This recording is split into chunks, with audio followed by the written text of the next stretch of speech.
Bank of Reserve in Australia increased interest rates last night. Australian Central Bank considered two options for the size of its first interest rate increase of 2023. Minutes of its February minutes showed, eventually opting for a 25 basis point adjustment while making a surprisingly hawkish policy shift. Board members deliberated over whether to resume hiking in half percentage point increments. Unlike in December, there was no consideration of pausing the tightening cycle. Minutes of the February 7th meeting showed that among arguments for a half-point increase were a pattern of incoming prices and wage data exceeding expectations, and a risk that high inflation would be persistent. So if inflation data warrants continued interest rate increases, that's bullish for the Australian dollar. But let's go to the charts to see what the charts are telling us.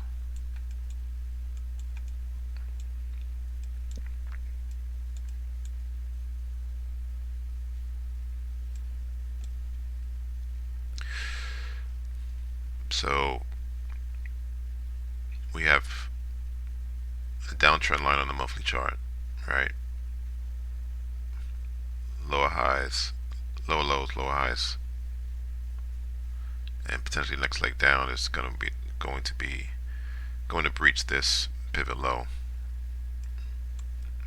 at 0.62500.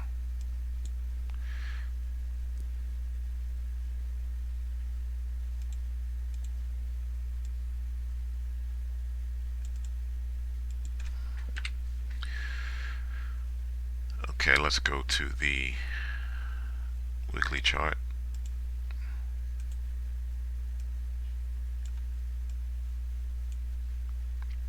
This last up move started in October. Again, as there's a basket of currencies out there that are inversely correlated to the US dollar. So as the dollar weakened since the fall of last year, the Australian dollar and other currencies strengthened. Now we do see some strengthening in the US dollar as of late, because inflation data is coming in higher than expected. So that's strengthening the US dollar, and as of late January, the Australian dollar has been in decline.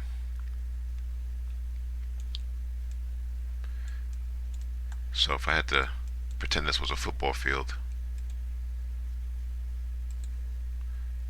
this would be one go zone.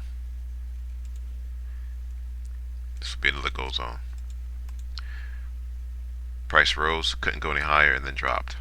Price dropped and couldn't go any lower and increased.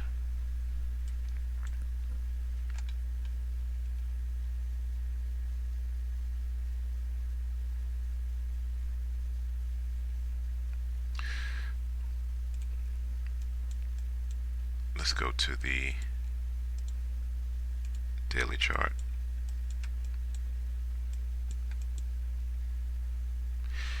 I mean, you could say that price broke this short-term trend line, giving you permission to go short.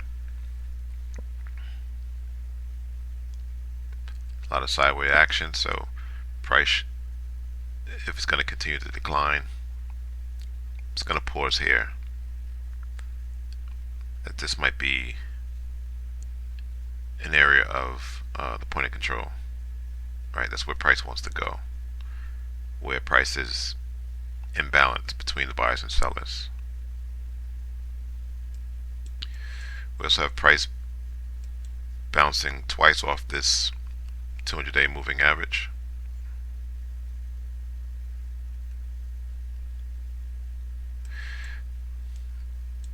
Not seeing anything. This was a nice setup. You had a gap.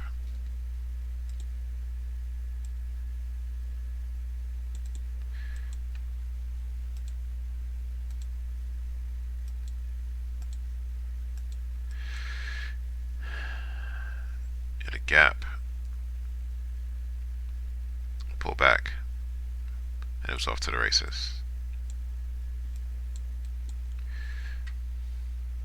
Alright, so this is a level that I'm interested in taking short.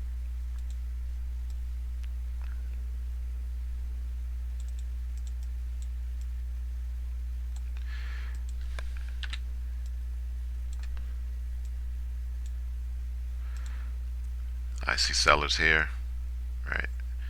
Hit a pause. Buyers and sellers were duking it out for position. Price collapsed.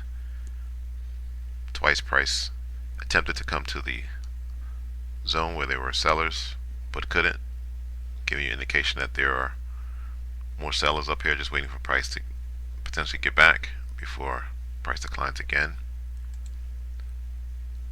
So we'll just mark that as daily sellers, 0.272520.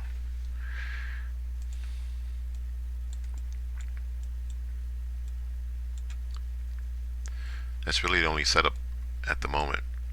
If we see an explosive move down, potentially it pulls back to the origin of the explosive move to continue downwards, but we need to see price at least break and close below the 200-day moving average.